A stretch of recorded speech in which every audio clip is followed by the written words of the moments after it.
Hey, what's up, witches? Back off screen today because while I am not up for being on camera, I am feeling very much up for doing an Imbolc collective tarot reading. This is the time when we're really starting to transition from winter into spring, hopefully getting past the harshest part of winter and really finally seeing the results of the lengthening amount of sunlight, seeing more sun, seeing the weather warming back up again finally. So since this is a period of transition, and since our world seems to be in so much tumult and upheaval right now, I really wanted to do this collective reading just to see what this transition period is going to be like for us, what's in store for the future, what do we need to be on the lookout for, and how can we take action. So I'm going to be using my Druidcraft Tarot, my Yggdrasil Norse Divination Oracle, and my Threads of Fate Oracle. So we're going to start off with Druidcraft Tarot. This one's going to be a bit to shuffle because it's so big. How for us to tap into, to harness. What's the vibes? All right.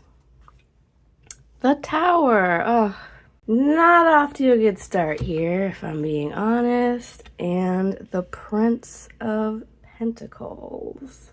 And let's get one more in there just to balance it out. The Princess of Wands. So the Tower to me definitely means that we are in a period of upheaval.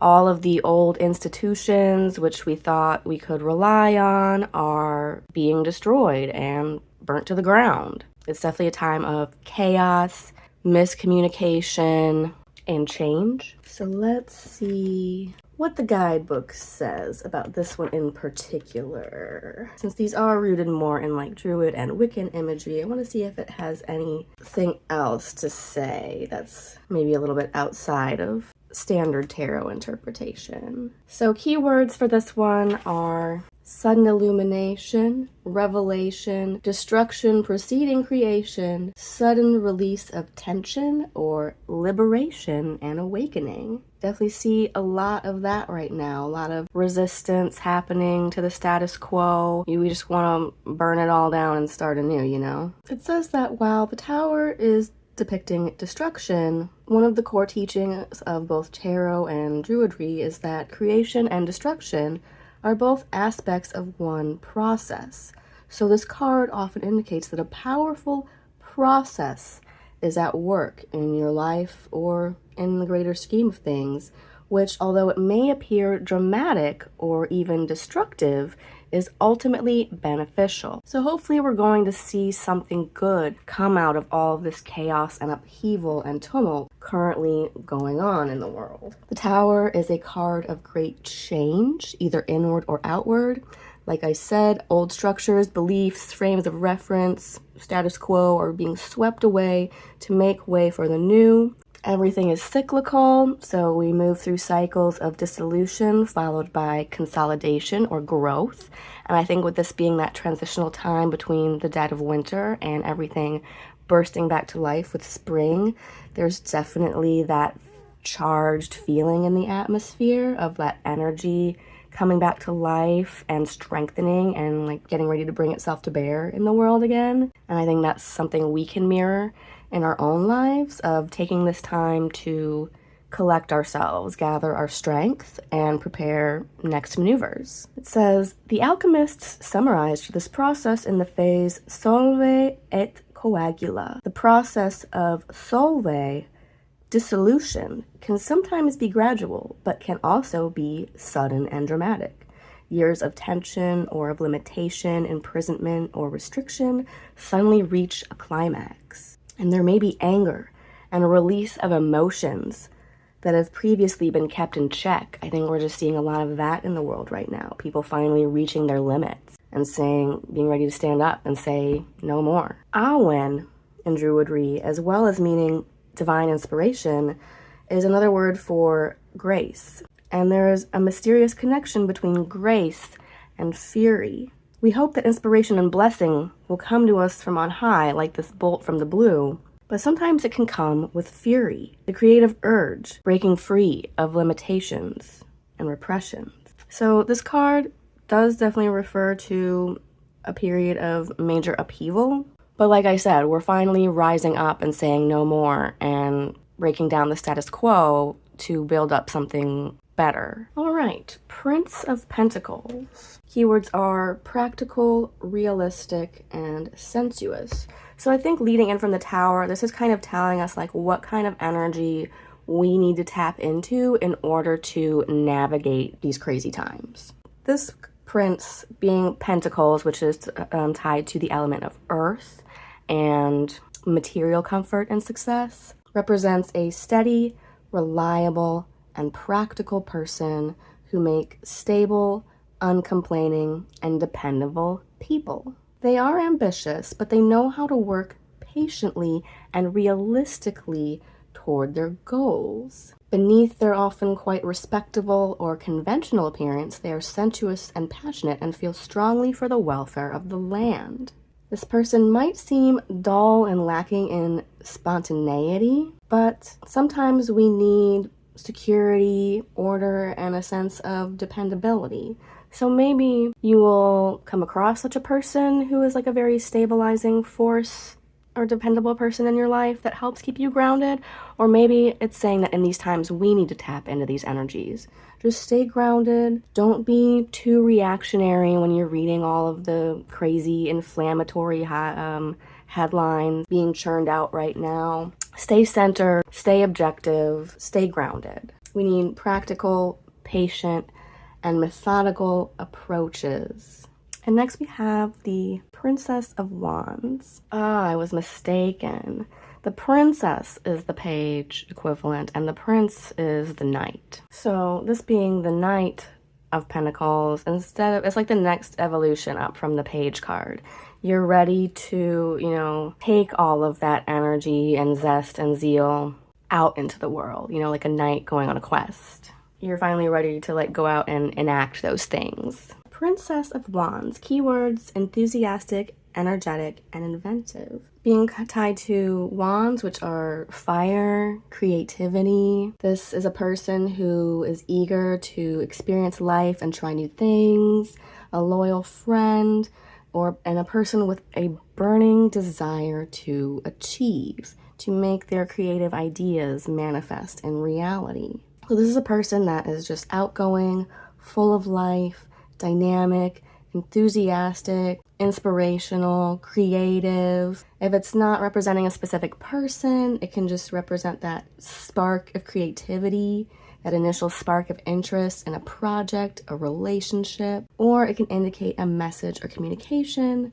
particularly one conveying news about the beginning of a venture. So I think these two energies are definitely very intertwined. Like, you want to take that energy out into the world and start making those changes, and this is that creative spark, that energy, that passion that drives you to actually go forward and do the thing. So keywords can also just be inspiration, untapped potential, and a fresh start, which I think is definitely appropriate, being that Imbolc time of things finally being ready to awaken and burst forth into life again.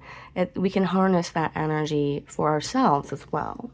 So I think it's saying now is not the time to back down. Now is the time to gather your resources, harness that inner fire, and take it out into the world to manifest the change that you want in the world. Now, let's get into the nitty-gritty here. The Yggdrasil deck. Just gonna seek some counsel from the gods, from the realms. Again, seeing Odin. Check my 6. Watch my back. What do we gotta watch out for? What are some of those unseen forces moving in the world that we're not aware of? What are some of those unplanned, unforeseen events or people that we might have to find ourselves contending with in the next few months?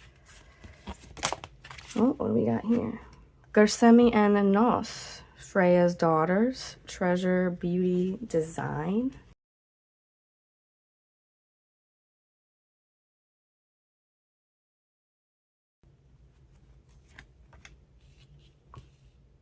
Irpa, diligence and resourcefulness. I think that's definitely some things we're going to be needing to tap into.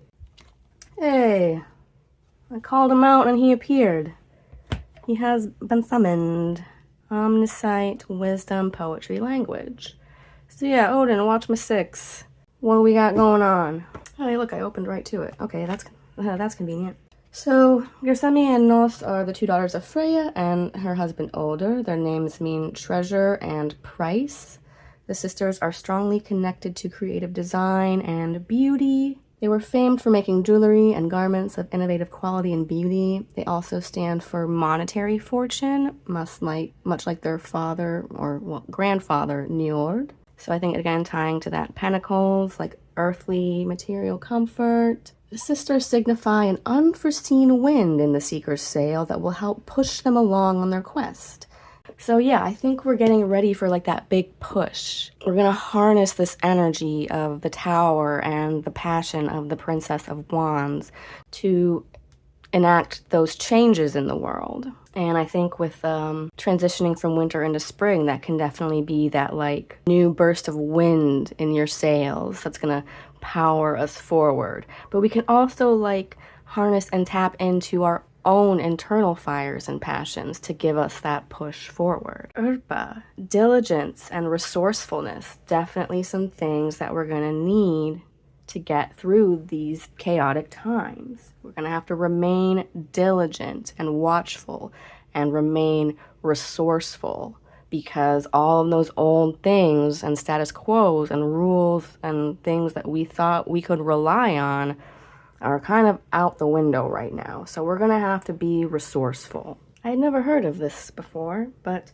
Urpa is a female dwarf who lives inside mountains and heaths. She's a symbol of diligence and extraordinary resourcefulness. Her name indicates that she is of the earth. Her father is the father of all magic, Vilneder, from whom Gandalfur and all sorcerers learn their craft. She has a strong relationship with wild swans, and through the swans she might be related to Valkyrie. She's fiercely independent and completely self-sufficient.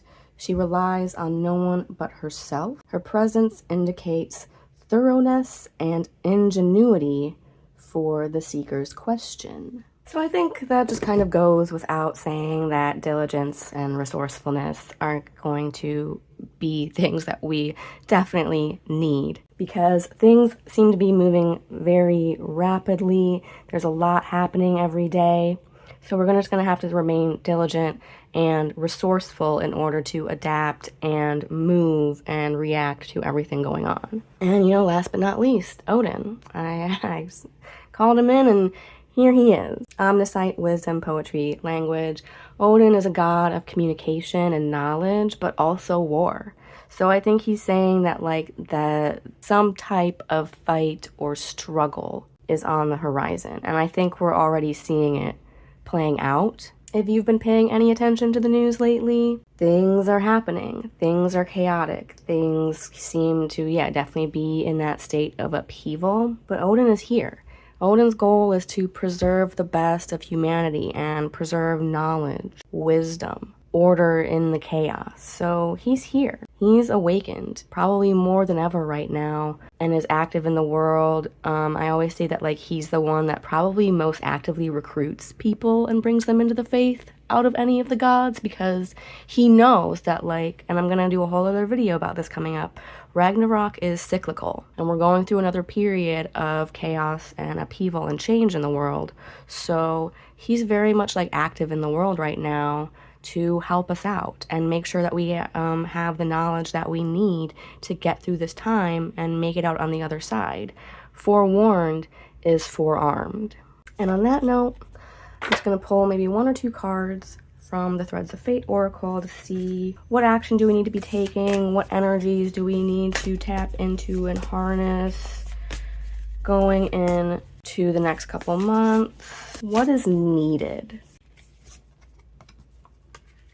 Compassion. I couldn't have said it better myself. Compassion. We are all human beings. We are all connected and all living on this earth. And I think we've lost a lot of compassion and empathy for others. We're losing the ability to see others as human beings with their own desires, their own struggles. You know, everybody out there is just trying to make it through the day. You know, we all just want to go to work and then come home to our families and be able to provide for them and have them live in comfort and be happy. And sometimes we get so focused on our own problems or what we think is best for the world that we stop seeing others as also people with their own struggles. So, I mean, I always say, like, you never know what someone else is going through. So your default should always be to treat others with kindness. And I think compassion for others is what's going to get us through this chaotic time more than anything. Now, more than ever, we need to expand our ability to be compassionate towards self and others.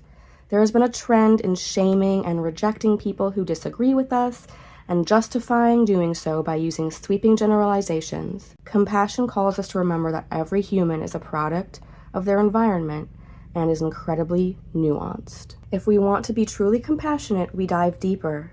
We do not build a wall. No matter how correct we believe we are, we must do our best to understand others and their experiences. Their lived experience has created their truth. And if we want to create a world of connection, we cannot afford to outcast those who do not agree.